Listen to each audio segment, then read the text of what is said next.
Master minds the pride of India. Inter, MPC, BiPC, MEC, CEC చదివిన విద్యార్థులకు CA మరియు CMA foundation కొరకు నూతన బ్యాచెస్ ప్రారంభం. పోలవరం ప్రాజెక్టు వద్ద విదేశీ నిపుణుల బృందం తొలి రోజు పర్యటన ముగిసింది. మొదటి రోజే ప్రాజెక్టులోని అన్ని విభాగాలపై క్షేత్రస్థాయిలో పరిశీలన జరిపిన విదేశీ నిపుణుల బృందం రేపు ఉదయం డయాఫ్రమ్ వాల్ను, అక్కడ ఏర్పడిన అగాధాలను, గ్యాప్ పనులను పరిశీలించబోతున్నారు. అంతకుముందు ప్రాజెక్టుకు సంబంధించి పలు విషయాలను అధికారులను అడిగి తెలుసుకుంటున్నారు. అప్పర్ కాపర్ డ్యాంపై ఏర్పాటు చేసిన ఫోటో గ్యాలరీని నిపుణుల బృందం పరిశీలించింది. ఫోటో గ్యాలరీని చూపిస్తూ ప్రాజెక్టుకు సంబంధించిన డీటెయిల్స్ ను అధికారులు వివరించారు. అంతర్జాతీయ ఎక్స్పర్ట్ టీంలో 2 అమెరికా, 2 కెనడా నిపుణులున్నారు. అమెరికా నుంచి వచ్చిన డేవిడ్ బీపాల్, గ్రేన్ ఫ్రాంకో డికోకో, కెనడా నుంచి వచ్చిన Richard Donnelly, Sean Hinchberger Polavaram ప్రాజెక్టును పరిశీలించారు. వీరు 4 రోజుల పాటు ఏపీలోనే ఉండి పోలవరం ప్రాజెక్టును పరిశీలించనున్నారు.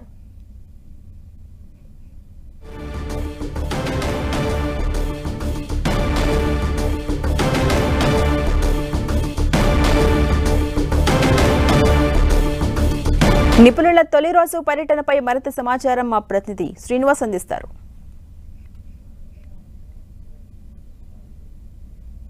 నిపుణుల బృందం పోలవరం ప్రాజెక్టు పర్యటన మొదటి రోజు ముగిసింది. ఉదయం నుంచి కూడా దాదాపు 6 గంటల పాటు విదేశీ నిపుణుల బృందం పర్యటన అయితే కూడా పోలవరం ప్రాజెక్టులో క్షేత్రస్థాయిలో పర్యటించడం జరిగింది. తొలుత స్పిల్వే, అలాగే స్పిల్ ఛానల్, అలాగే ప్రాజెక్టు పనులకు సంబంధించి పరిశీలించారు. ఆ తర్వాత గైడ్ బండ్ ఏదైతే కుంగిపోయిందో ఆ పనులను కూడా పరిశీలించారు.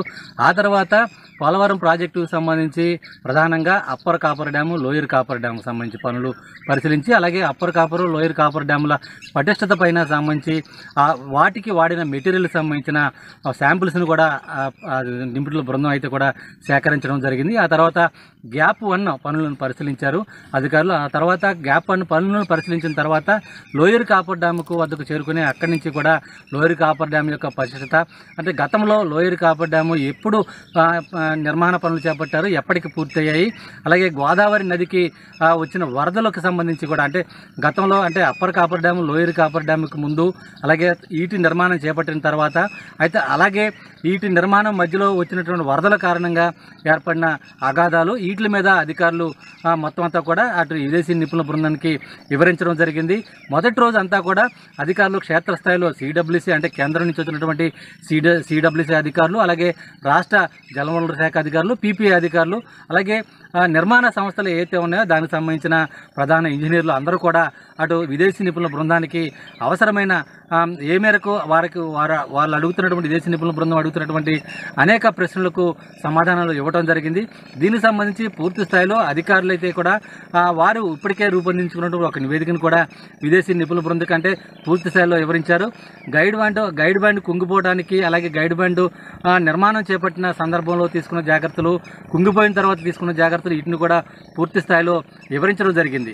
ఇదే సందర్భంలో ప్రాజెక్టుకు సంబంధించిన ఏ పని ఎప్పుడు చేపట్టారు, ఎప్పుడు ఎంత మేరకు చేపట్టారని దాని మీద ఒక ఫోటో గ్యాలరీతో కూడినటువంటి గ్యాలరీ ద్వారా అది విదేశీ నిపుణుల బృందానికి అధికారులు కూడా వివరించడం జరిగింది. మొత్తానికి మొదటి రోజు పర్యటన అంతా కూడా దాదాపు 6 గంటల పాటు కొనసాగింది. ఇక రేపు 2వ రోజున కూడా డయాఫ్రమ్ వాల్, అలాగే గ్యాప్ 2 పనులను రేపు పరిశీలించినట్లు కూడా తెలుస్తుంది. ఈ మేరకు అంటే ముఖ్యంగా పోలవరం ప్రాజెక్టుకి గుండెకాయలంటే డయాఫ్రమ్ వాల్ నిర్మాణం సంబంధించి కూడా ఇప్పుడు గతంలో ఏర్పడినటువంటి పరిస్థితులు, అలాగే డయాఫ్రమ్ వాల్ దెబ్బతిన్నటువంటి పరిస్థితులు, అందుకు కారణాలు, దీనిపైన క్షేత్రస్థాయిలో అధికారులు రేపు మొత్తం పూర్తి స్థాయిలో డయాఫ్రమ్ వాల్, అక్కడ ఉన్నటువంటి దెబ్బతిన్నటువంటి ప్రాంతాలు, వీటిపైనే దృష్టి కేంద్రీకరించినట్లు తెలుస్తుంది. ఆ తర్వాత డయాఫ్రమ్ వాల్ పూర్తిగా ఒక కొలిక్కి వచ్చిన తర్వాత, అంటే అక్కడ గ్యాప్ పనులు ఫిలప్ చేస్తే, అంటే అగాధాలు ఎక్కడైతే ఏర్పడ్డాయో వాటిని పూర్తి చేస్తే సరిపోతుందా, లేదంటే కొత్త డయాఫ్రమ్ వాల్ నిర్మించాలనేది కూడా వాళ్ళు రేపు ఒక నిర్ణయానికి రానున్నారు.